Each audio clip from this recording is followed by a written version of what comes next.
I always love flying. The way the world shrinks below you, turning into a patchwork of colors and shapes. But this flight was different. As I boarded the plane for my business trip to Tokyo, I didn't expect my life to take flight in more ways than one. The cabin was buzzing with the usual pre-flight energy when I noticed him. He was standing near cockpit, uniform crisp and eyes scanning the boarding passengers with a professional yet warm gaze. His name tag read Captain Alex, and there was something about his smile that made the world seem a little brighter. I took my seat trying to focus on my work documents, but my eyes kept straying towards the cockpit door. The overhead speakers crackled to life with his voice, deep and calming, guiding us through the safety procedures. There was an unexpected comfort in his words, a sense of safety that went beyond the mechanical aspects of flying. As the plane ascended, I watched the clouds envelop us, the world below disappearing into a white, fluffy embrace. It was then that Captain Alex made his way down the aisle, checking on passengers. When he reached me, our eyes met, and there was a moment, just a fleeting second, where the world seemed to pause. "Good afternoon," he said, his voice softer now, meant just for me. "Everything okay with your seat?" "Yes, thank you," I managed, my voice betraying a hint of the flutter in my stomach. His smile was genuine, lingering a moment longer than necessary before he moved on. I couldn't shake the feeling that something profound had just begun. The flight was long and I tried to work, but my mind kept replaying his smile, his voice. I decided to visit the galley for some water, hoping to catch another glimpse of him. There he was, discussing something with the flight attendant, his laughter light and infectious. "Excuse me, Captain," I said, my heart racing as I approached. "I just wanted some water." "Of course," he replied, handing me a bottle with a gentle touch that felt like electricity. "Is this your first time to Tokyo?" "No, but it feels new today," I admitted, both of us knowing I wasn't just talking about the destination. We talked briefly. He shared stories of his travels, the places he'd seen, the cultures he'd experienced. There was a passion in his eyes that spoke of a love for the world, and somehow it connected with the part of me that longed for adventure. He spoke of flying over the Himalayas, the thrill of navigating through storms, and the peace of watching sunsets from above the clouds. The flight continued, but those moments were like threads weaving us together. He made a point to check on me several times, each visit stretching slightly longer, our conversation deepening. We talked about books, music, and the places we dreamed of visiting. I found myself sharing stories I rarely told, feeling an inexplicable trust in this man I just met. By the time we were descending into Tokyo, I felt as though I'd known him for much longer than the hours of this flight. He gave me his card, a simple gesture that felt like a promise. "I'd love to show you around Tokyo," he said, his eyes hopeful. I agreed, my heart already soaring at the thought. Over the next few days, we explored the city together.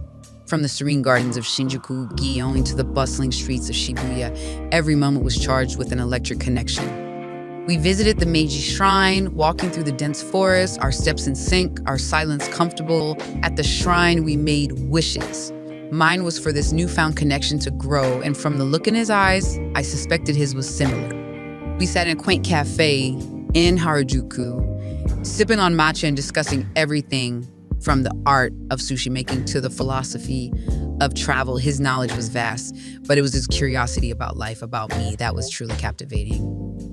One evening, we took a boat ride along the Sumida River, the city's skyline reflected in the water, looking almost surreal. We talked about life's big questions under the night sky, the city lights painting our faces with a soft golden glow. I learned about his dream of starting a small aviation school, to share his love for flying with others, to make the sky accessible to those who yearn for it but never thought it possible. On the last night of my trip, we found ourselves at a quiet rooftop bar overlooking the city. Yeah. The night was warm, the lights of Tokyo sprawling below us like a galaxy of stars. We sat close, the air between us thick with unspoken words. His hand found mine, our fingers intertwining naturally. The touch was simple, yet it spoke volumes. I've never felt this way so quickly. He whispered, his breath warm against my ear. Me neither, I confessed, turning to look into his eyes, seeing my own reflection in them. We decided to go back to my hotel, not just for the night, but because it felt right. Once inside my room, the world outside ceased to exist. We talked, laughed, shared more of our lives, but there was an undeniable pull, a magnetic force drawing us together. He kissed me, and it was like the first note of a symphony, setting the tone for what was to follow. Our kisses were slow, exploring each one, deepening our connection. We moved to the bed, the act of lying down together, a silent agreement to delve further into this newfound intimacy. His touch was gentle, each caress asking for permission, respecting my pace. We undressed each other not with haste, but with reverence, learning each curve and line of our bodies. The room was filled with the soft sounds of our breathing, the occasional whisper, the rustle of sheets. We made love with a tenderness that spoke of more than physical desire.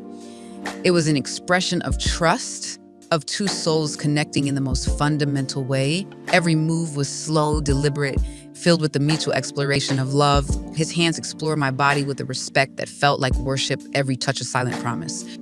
Our bodies moved together in a rhythm as old as time, each movement a conversation, each sigh a poem. The world narrowed down to just us, the smell of his skin, the warmth of his embrace, the shared breaths that seemed to synchronize with our heartbeats. After we lay in each other's arms, the silence between us not empty but full of understanding. His fingers traced patterns on my back, each touch a word in our silent conversation. The morning came too soon, the reality of our separate lives looming. We exchanged contact details, promises to meet again. At the airport, our goodbye was bittersweet, filled with the hope of future flights together, not just in the sky, but in life. I watched him walk away back to his world of flight and freedom, while my heart took off on its own journey, one bound by love and the anticipation of the next time our paths would cross. The flight back was different. I was no longer just a passenger on an airplane, but someone who had found a piece of her heart in the skies. Captain Alex had become more than a pilot to me. He was my adventure, my horizon, my new beginning in the vast expanse of life. However, the story didn't end there. Over the next few months, we kept in touch through messages, late night calls where we shared our daily lives, our dreams, and our laughter. Each conversation was like a thread pulling us closer, despite the miles between us. We planned our next meeting, this time in New York, a city neither of us knew well, making it adventure to share. When we met again, it was like no time had passed. Our connection felt timeless. We explored Central Park, visited the Met, and watched the city from the top of the Empire State Building, each experience deepening our bond. Our time in New York was magical, but it also brought up the question of our future. Could we make this work despite our busy, separate lives? We talked about it openly under the stars in Central Park, our hands clasped together, our hearts aligned.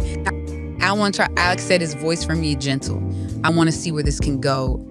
So do I replied, feeling the truth of it in every fiber of my being. We decided to take it one step at a time, to visit each other when our schedules allowed, to keep the conversation going, to keep falling in love with every shared moment, every shared silence. As I left New York, I carried with me not just memories, but a promise of a future where our paths would continue to intertwine, where our love would be as limitless as the skies he so loved to navigate. Captain Alex wasn't just a pilot. He was my co-pilot in the journey of life, and together we were ready to soar into whatever lay ahead.